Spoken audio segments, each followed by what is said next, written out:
Okay. The Shawnee County District Attorney's Office has seen several big cases come to an end and is settling into the recently renovated courthouse. DA Mike Kage is here to bring us up to date on all that your office has been up to. And it has been busy. We saw several homicide cases come to their culminations here over the past couple weeks. How much has that been tying up your office staff and focus on those more serious crimes? It takes a significant amount of time and resources, but those cases are handled by our major felony team, and we've talked about them in the past. It's our most senior prosecutors, our most experienced people that are handling those cases, homicides, sex offenses, and the like.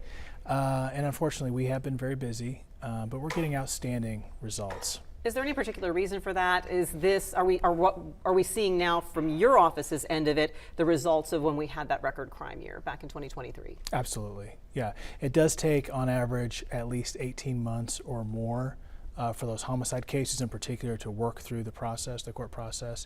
As you know, sometimes it can be much longer than that. Speaking of much longer than that, the Dana Chandler trial, that Yes. double homicide case, is one that we recently saw conclude with a guilty verdict. Is that case totally over now? Are there more avenues that could be pursued, that it could come back up in your office again? Well, we're going to move forward with sentencing on June 2nd, and that's going to be back in Pottawatomie County, and that will conclude our portion of the case. Now, once that occurs, it is very common. In fact, I would say it happens almost every time. When we go to trial and we obtain a conviction, there's almost always a criminal appeal that gets filed. And so I fully anticipate that'll be the case here. But as far as the conviction, that's secured. We'll go forward to sentencing, and then it'll be on to the appeal. One item that grew out of this that recently you addressed the county commission about was your cold case funding, that you had a fund that was used to pursue cold cases. Is it correct that this case has kind of consumed that fund, or how is the balance between pursuing other cold cases and then prosecuting the Dana Chandler case?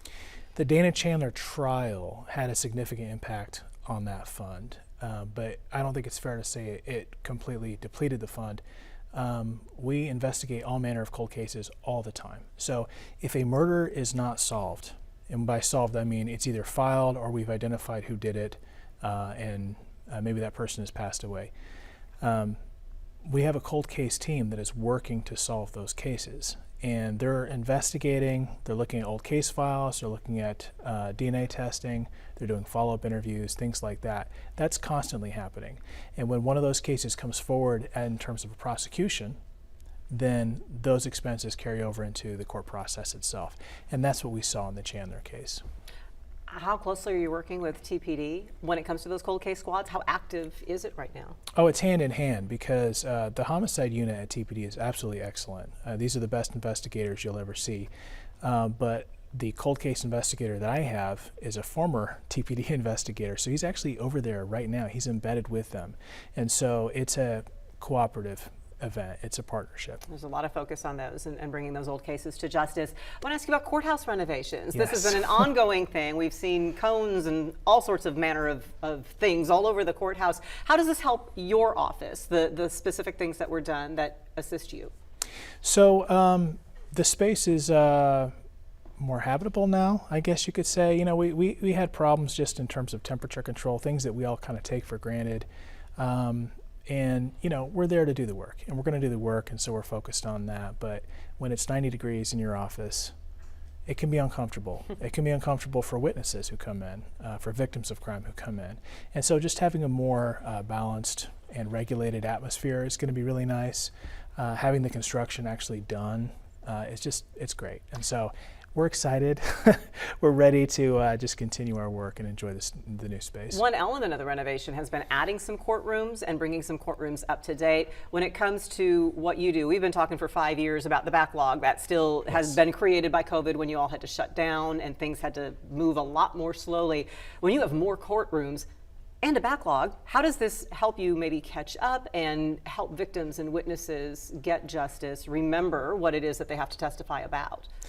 Well, I think the renovations themselves actually affected the backlog in a different way, right? Because courtrooms were shut down.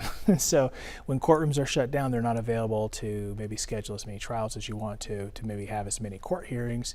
And so the court had to be creative in their scheduling. And, you know, of course, we have to go wherever the hearing is set. And so that had an impact. But knowing that we're really just finishing up this whole process, it's very exciting for us just as people that work in the courthouse every single day. I know the courts are excited, and I think everyone will benefit from it. Juries that come in and serve victims and witnesses that have to come and testify, everyone's going to be the beneficiary. And I guess I was looking at the moving forward, now that they're all back open and you have more of them, kick it into high gear. Yes. That's exactly what we're doing. You know, we never slow down. We're always busy. All right. Mike Hagay, Shawnee County District Attorney. Appreciate the update. Thank you. Thanks, Melissa.